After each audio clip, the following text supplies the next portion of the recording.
اعوذ باللہ من الشیطان الرجیم بسم اللہ الرحمن الرحیم وما كان هذا القرآن ان يفترى من دون الله ولكن تصديق الذي بين يديه وتفصيل الكتاب لا ريب فيه من رب العالمين ام يقولون افتراه قل فأتوا بسورة مثله وادعوا من استطعتم من دون الله ان كنتم صادقين بل كذبوا بما لم يحيطوا بعلمه ولما يأتيهم تأويله كذلك كذب الذين من قبلهم فانظروا كيف كان عاقبة الظالمين ومنهم من يؤمن به ومنهم من لا يؤمن به وربك أعلم بالمفسدين صدق اللہ العظیم۔ حضرات گرامی القدر، آپ دیکھ رہے ہیں پروگرام سفر قرآن اور میں ہوں آپ کا میزبان عثمان طاہر جبا۔ آج کے پروگرام میں آگے بڑھنے سے پہلے میں آج کا سوال آپ کی خدمت میں رکھنا چاہتا ہوں۔ پچھلے پروگرامز کے اندر ہم نے ڈسکس کیا تھا حدیث کعب ابن مالک رضی اللہ تعالیٰ عنہ کو، تو اسی سے ریلیٹڈ سوال ہے کہ حضرت کعب ابن مالک رضی اللہ تعالیٰ عنہ کا بائیکاٹ کتنے دنوں کے لیے کیا گیا تھا؟ اس کا جواب آپ نیچے کامنٹ سیکشن میں دے سکتے ہیں۔ میں نے آپ کے سامنے سورہ یونس کی آیات بینات 37 سے لے کے 40 تک تلاوت کرنے کا شرف حاصل کیا ہے۔ پچھلے پروگرام کے اندر سلسلہ گفتگو چل رہا تھا قرآن حکیم کے حوالے سے۔ یہ سورہ یونس کیونکہ مکیات میں سے ہے اور مکیات کا ایک سلسلہ چلا ہے، تو مکیات میں قرآن کے اوپر بات ہو رہی ہے، مکیات میں توحید کے اوپر بات ہو رہی ہے، شرک کی نفی ہو رہی ہے، اور وہ لوگ جو قرآن کو جھٹلاتے تھے قرآن ان کو اپنی سچائی اور صداقت جو ہے وہ ثابت کر رہا ہے۔ تو پچھلے پروگرام کو اگر آپ یہاں سے کنیکٹ کریں گے تو وہی سلسلہ گفتگو یہاں سے آگے ہم آغاز کرنے لگے ہیں اور وہی اسی بات کا تسلسل چل رہا ہے۔ اللہ فرماتے ہیں وما كان هذا القرآن ان يفترى من دون اللہ، کہ یہ قرآن ایسا نہیں ہے کہ اللہ کے سوا کسی اور دوسرا بندہ کوئی ہو اس نے اس کو گھڑ لیا ہو، کسی غیر اللہ نے اس کو نہیں بنایا، یہ اللہ کا کلام ہے۔ وَلَكِن تَصْدِيقَ الَّذِي بَيْنَ يَدَيْهِ، بلکہ یہ تو نہ صرف یہ کہ کسی غیر اللہ نے اس کو نہیں گھڑا، بلکہ یہ تو جو پہلی کتابیں ہیں ان کی بھی تصدیق فرماتا ہے، ان کے واقعات کی بھی تصدیق کرتا ہے، جو واقعات اس کے اندر آئے ہیں ان کی بھی تصدیق کر رہا ہے یہ قرآن حکیم۔ تو وَلَكِن تَصْدِيقَ الَّذِي بَيْنَ يَدَيْهِ، پہلے والی کتب کی بھی تصدیق کرتا ہے، ان کے واقعات کی تصدیق کرتا ہے، وَتَفْصِيلَ الْكِتَابِ، اور ان کی تفصیل، یہ جو کتاب ہے یہ تفصیل بھی بیان فرماتی ہے۔ لا ریب فیہ، یہ کتاب جس کے اندر کوئی شک نہیں ہے، من رب العالمین، اس رب العالمین کی طرف سے ہے۔ ساتھ ہی اللہ نے پھر اسی تسلسل میں فرمایا ام یقولون افتراہ، کیا یہ کہتے ہیں میرے محبوب کریم علیہ الصلوۃ والسلام کہ آپ نے اپنی طرف سے اس کو بنا لیا ہے، آپ پہ یہ جھوٹ باندھتے ہیں، افترا کرتے ہیں کہ آپ نے اپنی طرف سے اس کو بنا۔ ام یقولون افتراہ قل فأتوا بسورۃ مثلہ، اے میرے محبوب پاک علیہ الصلوۃ والسلام آپ ان سے فرما دیجئے کہ اگر تمہارا یہ دعویٰ ہے نا کہ میں نے خود سے بنا لیا ہے، فأتوا بسورۃ مثلہ، تو پھر اس جیسی ایک سورت لے کے آؤ۔ یہ قرآن حکیم میں تیسرا مقام ہے۔ قرآن حکیم نے 3 جگہ کے اوپر چیلنج فرمایا ہے اہل عرب کو، یعنی اہل عرب دیکھیں، عرب وہ ہے کہ جس کو اپنی زبان پہ بڑا ناز ہے، وہ کہتا ہے اس جیسی زبان کسی دوسرے کی نہیں ہے، اسی لیے اپنے سے ہٹ کے عرب باقی سب کو عجم کہتا ہے، یعنی گونگا کہتا ہے ان کو کہ ان کی زبان ہی نہیں ہے۔ تو قرآن حکیم کا یہ چیلنج ہے اور قرآن حکیم کا یہ معجزہ ہے۔ اللہ نے نا معجزات انبیاء کو ان کے وقت کی مناسبت کے حساب سے دیے ہیں، یعنی جس وقت جس چیز کا زور تھا اللہ نے وہ چیز عطا فرمائی ہے اپنے نبی کو جو بھی اس وقت نبی مبعوث فرمایا ہے، اور پھر چیلنج کیا ہے ان لوگوں کو کہ تم لوگ خود اس چیز میں ایکسپرٹ ہو، لہذا اب میں نے یہ چیز اپنے بندے کو عطا فرما دی ہے، اب تم اس کا مقابلہ کرو جس میں تم خود ایکسپرٹ ہو۔ یعنی حضرت عیسیٰ علیہ السلام جب مبعوث ہوئے ہیں اس وقت طب کا دورہ تھا، معالج طبیب بڑے اعلیٰ قسم کے ہوا کرتے تھے جن کو جو بالکل نبض کیا چہرہ شناسی سے بتا دیتے تھے کہ اس بندے کو فلاں مرض ہے، اور آپ نے اس طرح کے واقعات بہت زیادہ سن رکھے ہیں کہ یعنی وہ آیا ہے اس نے مریض کا معائنہ کیا اور دیکھ کے بتا دیا کہ اس کے پاس اتنا وقت ہے یا اس کو یہ بیماری ہے، یعنی طب کا اتنا دورہ تھا۔ تو اللہ نے حضرت عیسیٰ علیہ نبینا علیہ الصلوۃ والسلام کو یہ معجزہ عطا فرمایا کہ وہ ایسے ہاتھ پھیرتے تھے اور برس اور کوڑی کا جو مرض تھا اللہ اس کو شفا دے دیتا تھا. یعنی برس اور کوڑی کا مرض کا علاج ان کے پاس بھی نہیں تھا. اللہ نے طب کے حوالے سے جس کا زور تھا وہی معجزہ اپنے نبی کو عطا فرمایا. نہ صرف یہ بلکہ پرندے بنا کے اس میں پھونک مارتے تھے وہ، اور مردوں کو باذن اللہ زندہ کر دیتے تھے. اللہ کے حکم کے ساتھ مردے کو کہتے تھے کہ اللہ کے حکم کے ساتھ کھڑا ہو جا، وہ کھڑا ہو جاتا تھا. یعنی طب میں وہ لوگ اس جگہ نہیں پہنچ سکے تھے، اس لیے اللہ نے یہ والے معجزات ان کو عطا فرمائے. حضرت موسیٰ علی نبینا علیہ الصلوۃ والسلام کا جب ان کا بعثت کا وقت آیا ہے تو اس وقت جادو عروج پہ تھا، تو اللہ نے پھر ان کو معجزہ بھی وہی والا عطا فرمایا کہ یہ کیونکہ جادو کو سمجھتے ہیں اور جادو کے اوپر ان کا ایک طرح سے یقین ہے، لہذا جب وہاں مقابلہ ہوا ہے، آپ دیکھیں فرعون نے بھی کہا کہ سارے اس نے اپنے علاقے کے جادوگر منگوائے اور ان کے سامنے انہوں نے پھر جب رسیاں ڈالی ہیں، لوگوں کی نظر بندی ہوئی ہے اور لوگوں نے سمجھا کہ یہ سانپ گر رہے ہیں، تو اللہ نے وہاں حضرت موسیٰ علیہ نبینا علیہ الصلوۃ والسلام کو جادوگروں کے مقابلے میں معجزہ عطا فرمایا. فرمایا اپنا عصا ڈال دیجئے. انہوں نے اپنا عصا ڈالا تو بڑا اژدہا بن کے تو ان ساری رسیوں کو نگل گئے. یعنی اللہ نے اپنے وقت میں اپنے انبیاء کو وہ والے معجزات عطا فرمائے ہیں جو چیزیں اس وقت مستعمل تھیں، جن کا رواج تھا، جن کو وہ لوگ جانتے پہچانتے تھے. قرآن کا یہ بھی معجزہ ہے، پہلے بھی پروگرامز کے اندر میں آپ کے سامنے آپ کی خدمت میں رکھ چکا ہوں کہ قرآن حکیم نے کوئی ایسی مثال نہیں بیان فرمائی جس کو عرب نہیں جانتے تھے. عرب کو موسیٰ علیہ السلام کی مثال دی ہے، عیسیٰ علیہ السلام کی مثال دی ہے، شعیب علیہ السلام کی مثال دی ہے، قوم لوط کی مثال دی ہے. یعنی کسی دوسرے ایسے نبی کی مثال نہیں دی. چائنا میں کوئی نبی آیا ہو، آگے چل کے آئے گا وَلِكُلِّ أُمَّةٍ رَسُولٌ، کہ اللہ نے ہر جگہ ہر امت کے اندر ایک رسول کو بھیجا ہے. کسی ایسے نبی کی مثال نہیں ان کو بیان فرمائی جس کو وہ جانتے نہیں تھے. انہی مثالوں کو قرآن حکیم نے اہل عرب کو بیان فرمایا جن کو وہ جانتے تھے، تاکہ ان کو بتانا نہ پڑے، جیسے اشارہ تھوڑا سا قرآن حکیم کرے ان کو پتہ چل جائے فلاں قوم کا واقعہ ہے. اسی لیے جب رسول اللہ صلی اللہ علیہ وآلہ وسلم کی باری آئی ہے تو اللہ نے ان کو معجزہ بھی وہ عطا فرمایا ہے جس کے اوپر عرب کو کمانڈ حاصل تھی. عرب اپنی زبان کے بارے میں بہت ہی ماہر خیال کیے جاتے ہیں اور وہ کہتے ہیں کہ ہماری زبان جیسی کوئی زبان نہیں ہے، ہم عرب ہیں، باقی عجم ہیں، باقی گونگے ہیں. نہ کسی اور زبان کے اندر اتنی کیفیت موجود ہے کہ وہ ایک لفظ کے ایک چیز کے لیے اتنا ذخیرہ الفاظ اس کے پاس موجود ہو، اور اس طرح کے ماضی اور مضارع کے سیغے اس کے اندر موجود ہوں، اور واحد اور تثنیہ اور جمع کے سیغے اس کے اندر موجود ہوں. یہ کسی زبان میں موجود نہیں ہے. تو اللہ نے پھر رسول اللہ صلی اللہ علیہ وآلہ وسلم کو قرآن حکیم وحی کی صورت میں، یعنی عرب آپ دیکھیں پورا سال ان کے میلے لگتے تھے. پہلے پروگرامز میں نے آپ کے سامنے رکھا تھا، پورا سال ان کے شاعر جو ہیں وہ لکھتے رہتے تھے. اور جب حج کے دنوں میں سوق اکاز، سوق ذی المجنہ، سوق اکاز جو ہے یہ طائف سے آگے 60 کلومیٹر کا راستہ ہے، وہاں اکاز کی جگہ ہے، وہاں میلہ لگا، یعنی جہاں جہاں سے قافلے آتے تھے ان میں میلے لگا کرتے تھے. تو ان میلوں کے اوپر جو ہے وہ پورا سال اپنا کلام لکھ کے لے کے آیا کرتے تھے، اور وہاں پھر مقابلہ ہوتا تھا. نابغہ زیبانی ان کا ایک شاعر تھا، وہ بیٹھتا تھا اور وہ پھر ان ساروں کا جس کا قصیدہ پہلے نمبر پہ آتا تھا اس کا قصیدہ لکھ کے خانہ کعبہ کی دیوار کے اوپر لٹکا دیا جاتا تھا. اور پھر ان کو کہا جاتا تھا لوگوں کو کہ جو حج پہ آئے یا عمرے پہ آئے اس کو پتہ چلے کہ یار اس سال اس نے قصیدہ لکھا. سب سے پہلا جو لٹکایا گیا وہ امرؤ القیس کا قصیدہ تھا، پھر باقی زہیر بن ابی سلمہ کا بھی آیا، باقی جتنے شعراء تھے، انترا کا بھی آیا وہاں پہ. تو یہ 7 سب المعلقات جن کو کہا جاتا ہے، 7 قصیدے جو خانہ کعبہ کی دیوار کے اوپر لٹکائے گئے. دیٹ واز دا ریزن کہ جب قرآن حکیم کی سورہ کوثر نازل ہوئی ہے، اللہ کریم نے پھر اسی انالوجی کے اوپر محبوب کریم علیہ السلام کو فرما دیجیے کہ یہ جو سورہ کوثر ہے نا، انا اعطیناک الکوثر، یہ آپ لکھ کے لگا دیں خانہ خدا کی دیوار کے اوپر. اور جب رسول اللہ نے لکھ کے لگا دیا، کوئی پھر اس کے مقابلے پہ نہیں آ سکا، اس جیسی کوئی سورہ بنا نہیں سکا. تو اللہ کریم یہاں پہ بھی نا دوبارہ یعنی تیسری مرتبہ یہاں پہ آیا ہے، اللہ اکبر، کہ اللہ نے چیلنج دیا ہے ان کو. اللہ فرماتے ہیں ام یقولون افترا، یہ افطرا کرتے ہیں، یہ جھوٹ بولتے ہیں کہ آپ نے اپنی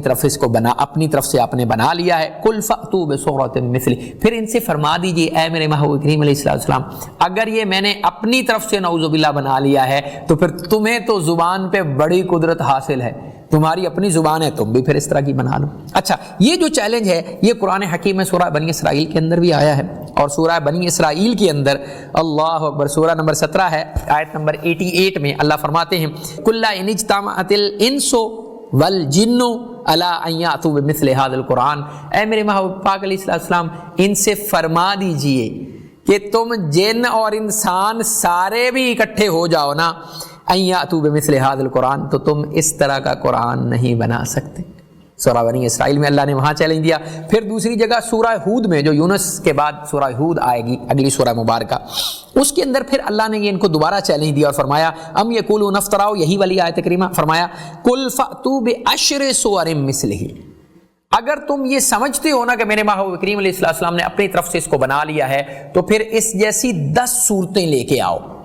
اور یہاں پہ جو چیلنج ہے وہ صرف ایک سورہ مبارکہ، یعنی پہلے قرآن کا پورا چیلنج آیا کہ اگر تم سچے ہو اپنے دعوے میں تو پورا قرآن بنا کے لے کے، عرب نہیں بنا سکا۔ ایک وقفہ لینا ہے، دیکھتے رہیے سفر قرآن۔ ویلکم بیک ناظرین، بسم اللہ الرحمن الرحیم۔ قل ارأیتم ما انزل اللہ لکم من رزق فجعلتم منہ حراما وحلالا قل اللہ اذن لکم ام علی اللہ تفترون، صدق اللہ العظیم۔ آیت کریمہ ہے 59 سورہ یونس۔ اللہ فرماتے ہیں قل، اے میرے محبوب کریم علیہ السلام ان سے فرما دیجئے ارأیتم ما انزل اللہ لکم من رزق، بھلا دیکھو تو اللہ نے تمہارے لیے جو رزق نازل فرمایا ہے، ارأیتم ما انزل اللہ لکم من رزق، تم دیکھو نا ذرا یہ جو اللہ نے تمہارے لیے رزق نازل فرمایا ہے، فجعلتم منہ حراما وحلالا، تو تم نے اسے حرام اور حلال کے درمیان تقسیم کر دیا۔ جو چیزیں اللہ نے حلال تمہارے لیے بیان فرمائی ہیں اس کو تم لوگ اپنے لیے حرام ٹھہرا دیتے ہو، اور جو تمہارے لیے حرام ہے اس کو اپنے لیے حلال کر دیتے۔ یعنی اللہ نے جو چیزیں جس طرح سے نازل فرمائی ہیں، تم نے حلال حرام کی اپنی تفریق اس میں کر لی، اپنی تمیز، اللہ کے احکامات کو چھوڑ کے، اس کے حلال کو چھوڑ کے تم لوگوں نے اپنی طرف سے اس میں سے حرام نکال لیا ہے۔ فجعلتم منہ حراما وحلالا، اس میں سے کچھ کو تم نے حلال ٹھہرا لیا اور کچھ کو حرام ٹھہرا لیا۔ قل اللہ اذن لکم، اے میرے محبوب کریم علیہ السلام ان سے فرما دیجئے کیا اللہ نے تمہیں اس چیز کا اذن دیا ہے؟ کیا اللہ نے تمہیں اس چیز کا حکم دیا ہے کہ اس میں سے یہ چیز حلال اور حرام کر لو؟ ام علی اللہ تفترون، یا تم اللہ پر جھوٹ باندھتے ہو، اللہ کی طرف تم کوئی جھوٹ منسوب کر رہے ہو، یا اللہ نے تمہیں حکم دیا ہے اس کے بارے میں؟ اب حضرت ابن عباس اور دوسرے مفسرین کرام رضوان اللہ علیہم اجمعین، ان سے روایات میں آتا ہے کہ یہ جو آیت کریمہ ہے یہ مشرکوں کی تردید کے طور کے اوپر نازل ہوئی، جن مشرکوں نے اپنی طرف سے بحیرہ اور صائبہ اور وسیلہ بنا لیے تھے، جانوروں کے نام یہ رکھ دیا کرتے تھے، یعنی جانوروں کو بتوں کے نام کے اوپر جو چھوڑنے کی رسم کبھی ہے کہ یہ ہمارے بتوں کے نام کا ہے، یہ پھرتا رہے، اس کو کوئی ہاتھ نہیں لگاتا تھا، اس کا دودھ نہیں کوئی دوتا تھا، اس کو کوئی نقصان نہیں پہنچاتا تھا۔ تو اس کے بارے میں امام احمد رحمہ اللہ ایک حدیث پاک لے کے آئے ہیں، حضرت مالک بن نضلہ رضی اللہ تعالی عنہ، ان کی حدیث پاک لے کے آئے ہیں کہ حضرت مالک بن نضلہ رضی اللہ تعالی عنہ جو ہے وہ رسول اللہ صلی اللہ علیہ وآلہ وسلم کی بارگاہ میں حاضر ہوئے۔ فرماتے ہیں اللہ اکبر، ان کی خود اپنی زبان اقدس سے فرمایا اتیت رسول اللہ صلی اللہ علیہ وسلم، میں محبوب کریم علیہ السلام کی بارگاہ میں حاضر ہوا، وانا کاشف الحیۃ، اور میری جو حیت تھی، میری جو حالت تھی اس وقت وہ گندی مندی سی حالت تھی، پراگندہ تھی، یعنی کوئی میری آؤٹ لک جو تھی وہ اتنی پریزنٹیبل اس وقت نہیں تھی۔ فقال، تو محبوب کریم علیہ السلام نے فرمایا حل لک مال، اے مالک تمہارے پاس کوئی مال نہیں ہے؟ تمہیں اللہ نے کچھ مال نہیں عطا فرمایا؟ قلت، تو میں نے عرض کی یا رسول اللہ صلی اللہ علیہ وسلم نعم، ہاں یا رسول اللہ صلی اللہ علیہ وسلم میرے پاس مال موجود ہے۔ قال، تو آقا کریم علیہ السلام نے فرمایا من ای المال، کیا چیز ہے مال میں سے، مال میں سے تمہارے پاس کون کون سا مال ہے؟ قال، اللہ اکبر، قلت، تو میں نے عرض کی یا رسول اللہ صلی اللہ علیہ وسلم من کل المال، میرے پاس ہر قسم کا مال موجود ہے، اللہ نے مجھے غنی بنایا ہے۔ من الابل، میرے پاس اونٹ بھی ہیں، والرقیق، میرے پاس غلام بھی ہیں، والخیل، میرے پاس گھوڑے بھی ہیں، والغنم، میرے پاس بکریاں بھی ہیں۔ فقال، تو پاک پیغمبر علیہ السلام نے فرمایا اذا اتاک اللہ مالا، فل یرا علیک، جب اللہ تمہیں کوئی مال عطا فرمائے تو وہ تمہارے اوپر نظر بھی آنا چاہیے کہ اللہ نے تمہیں غنی کیا ہے، اللہ نے تمہیں مال عطا فرمایا ہے۔ جس کو اللہ مال عطا فرمائے اس کی شکل سے، حیت سے، اس کے کپڑوں سے پتہ چلنا چاہیے کہ اللہ نے اس کے اوپر فضل فرمایا ہے۔ ثم قال، پھر پاک پیغمبر علیہ السلام نے فرمایا، حل تنتجو ابلی قومک صحاحا آذانھا، تمہاری قوم میں جو اونٹ ہے یا اونٹ کا بچہ جو ہے وہ صحیح سلامت پیدا ہوتا ہے، اپنے دونوں کانوں کے ساتھ پیدا ہوتا ہے۔ اللہ اکبر۔ فتعمد الی موسیٰ فتقطع آذانھا، اور پھر تم لوگ جو ہے اس کے استرے کے ساتھ جو ہے وہ اس کے کان کاٹ دیتے ہو۔ فتقول هذه بحر، اور پھر کہتے ہو کہ یہ بحیرہ ہے، یعنی یہ اونٹوں کے کان کاٹ کے ان کو چھوڑ دیا کرتے تھے کہ یہ بتوں کے نام کے ہیں، ان کو پھر کوئی ہاتھ نہیں لگاتا تھا، تو کان کٹے جو اونٹ ہوتے تھے ان کو، یا کوئی بھی جانور جو دوسرے ہیں خاص طور پہ اونٹ، ان کو جب چھوڑا جاتا تھا بتوں کے نام پہ نشانی لگا کے کان کاٹ کے، تو لوگوں کو پتہ ہوتا تھا کہ یہ بتوں کے نام کا ہے، تو مشرک ان کو ہاتھ نہیں لگاتے تھے، نقصان نہیں پہنچاتے تھے۔ وَتَشُقُّهَا أَوْ تَشُقُّ جُلُودَهَا وَتَقُولُ هَٰذِهِ سُرُمٌ، اور پھر اسی طرح سے کان جب کاٹ دیتے ہو، اللہ اکبر، لوگ اس طرح سے اس کا کان کاٹ دیتے ہیں اور اس کو بحیرہ کہتے ہیں، پھر ان کی کھالوں کو کاٹ دیتے ہو یا کانوں کو کاٹ دیتے ہو اور کہتے ہو کہ یہ سرم ہیں، یعنی یہ کان کٹے ہوئے ہیں۔ وَتَحَرُّمُهَا عَلَيْكَ وَعَلَىٰ أَهْلِكَ، اور اس کو اپنے اوپر بھی حرام قرار دے دیتے ہو اور اپنے اہل خانہ کے اوپر بھی اس اونٹ کو حرام قرار دے دیتے ہو۔ قال نعم، تو میں نے عرض کی یا رسول اللہ صلی اللہ علیہ وسلم، ہاں اسی طرح سے ہے۔ قال، تو پاک پیغمبر علیہ السلام نے فرمایا، فَإِنَّ مَا آتَاكَ اللَّهُ عَزَّ وَجَلَّ لَكَ حِلٌّ، تو اللہ نے تمہارے لیے جو مال عطا فرمایا ہے وہ تمہارے لیے حلال ہے۔ پھر آگے چل کے فرمایا، وَسَاعِدُ اللَّهِ أَشَدُّ مِنْ سَاعِدِكَ، اللہ کا بازو تمہارے بازو سے زیادہ مضبوط ہے، یہ جس طرح سے تم اپنے بازو سے کوئی کام کرتے ہو۔ اس حدیث پاک کو اللہ اکبر مسند احمد میں بھی یہ روایت موجود ہے اور سنن ابی داؤد کے اندر بھی یہ روایت جو ہے وہ موجود ہے، جس میں لوگ حلال اور حرام اپنی طرف سے مقرر کر لیا کرتے تھے۔ آگے آیت نمبر 60 میں اللہ کریم فرماتے ہیں، وَمَا ظَنُّ الَّذِينَ يَفْتَرُونَ عَلَى اللَّهِ الْكَذِبَ، اور کیا گمان ہے ان لوگوں کا جو اللہ کے اوپر جھوٹ، وَمَا ظَنُّ، ان کا ظن ہے، اور ان کا کیا ظن ہے، کیا خیال ہے ان کا، وَمَا ظَنُّ الَّذِينَ يَفْتَرُونَ عَلَى اللَّهِ الْكَذِبَ يَوْمَ الْقِيَامَةِ، جو روز قیامت کے بارے میں اللہ کے معاملے میں جھوٹ باندھتے ہیں کہ کوئی قیامت نہیں آنی، یہ دنیا تو بس اسی میں رہ رہے ہیں، اس کے بعد ختم ہو جانا، ایک بگ بینگ ہوا تھا، اس بگ بینگ کے صورت میں یہ یعنی دنیا وجود میں آ گئی۔ بھائی کسی عقل کے اندھے کو بتائیں وہ بگ بینگ جس کے اوپر آپ، وہ تو ایک فلسفہ ہے، وہ تو ایک نظریہ ہے، وہ تو ایک تھیوری ہے، تھیوری کو آپ مان کے بیٹھیں، وہی کو آپ نہیں مانتے۔ یعنی تھیوری کسی بندے نے پیش کر دی کہ آج سے 18 ارب 80 کروڑ سال پہلے ایک بہت بڑا دھماکہ ہوا تھا جس کے نتیجے میں یہ سارا نظام شمسی وجود میں آیا، پوری کائنات تخلیق۔ بھئی اس سے پہلے کیا ایسی چیز تھی جس میں وہ دھماکہ ہوا؟ اس کو کس نے بنایا؟ اچھا اب دھماکہ کس نے کیا؟ یعنی دھماکہ خود سے ہو سکتا ہے؟ جب آپ خود کہتے ہیں کہ کوئی چیز خود سے نہیں ہو سکتی تو کیسے ہو سکتا ہے؟ اسی طرح سے آپ کہتے ہیں کہ یہ ساری کائنات خود بخود چل رہی ہے اور پھر خود بخود ختم ہو جائے گی اور کوئی حساب نہیں، یعنی یہ عقل میں بات آتی؟ یہاں پہ آپ نے کسی کے ساتھ ظلم کیا، اب آپ سمجھتے اچھا آپ کے ساتھ خود ظلم ہوا، آپ اس وقت آپ کے پاس حیثیت نہیں تھی، آپ کے کوئی صاحب حیثیت شخص تھا، اس نے آپ کے پلاٹ کے اوپر قبضہ کر لیا، آپ سمجھتے ہیں آپ کے ساتھ ظلم ہوا، پھر آپ خود، آپ کا دل مانتا ہے کہ کوئی ایسی جگہ نہیں ہونی چاہیے جس کے اوپر جا کے تمہارا انصاف ہو، جس جگہ پہ تم اپنا مقدمہ لڑ سکو اور تمہیں بالکل اس کا پورا حق وہاں پہ ملے، تو یوم قیامت کا انسان کیسے انکار کر سکتا ہے؟ یعنی یہ ابس انسان کو کیسے تخلیق اس کی ہو گئی؟ بگ بینگ ہوا ہے، اچھا ویسے انسان، اچھا بگ بینگ فار ایگزامپل، ہم تو اس کو نہیں مانتے، بگ بینگ ہو بھی گیا فار ایگزامپل، اچھا تو بگ بینگ ہونے کے نتیجے میں یہ پھر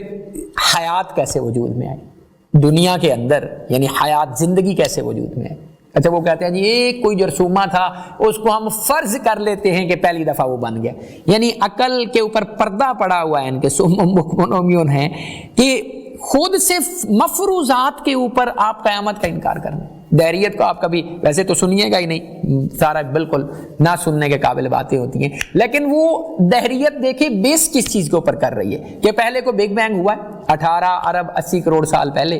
اور اس کے بعد کائنات وجود میں آ گئی ہے، اور پھر کائنات خود بخود ہی چل رہی ہے، اس کا جو نظم ہے خود بخود ہی ہے، خود بخود ہی جہاں سیارے ہیں اپنے مدار میں گھوم رہے ہیں، خود بخود سورج نکلتا ہے غروب ہو جاتا ہے، خود بخود گردش چل رہی ہے، اور 18 ارب 80 کروڑ سال میں اس دنیا کے اندر کائنات کے اندر کوئی تغیر و تبدل نہیں آیا، بگ بینگ ہوا ہے اور ہر جگہ اچانک سے چیزیں اپنے اپنے مدار میں چلی گئی اور وہاں پہ گھوم رہی ہیں، یعنی بالکل کوئی مخبوط الحواس شخص ہونا تو وہ اس طرح کی گفتگو کو مان سکتا ہے جو ٹوٹل مفروضے پہ کھڑی ہے، اور یہ وہ نور ہے، یہ وہ کتاب ہے جس نے آپ کو وحی کی صورت میں بتایا کہ ایک اللہ ہے جو اس کا تخلیق کرنے والا ہے،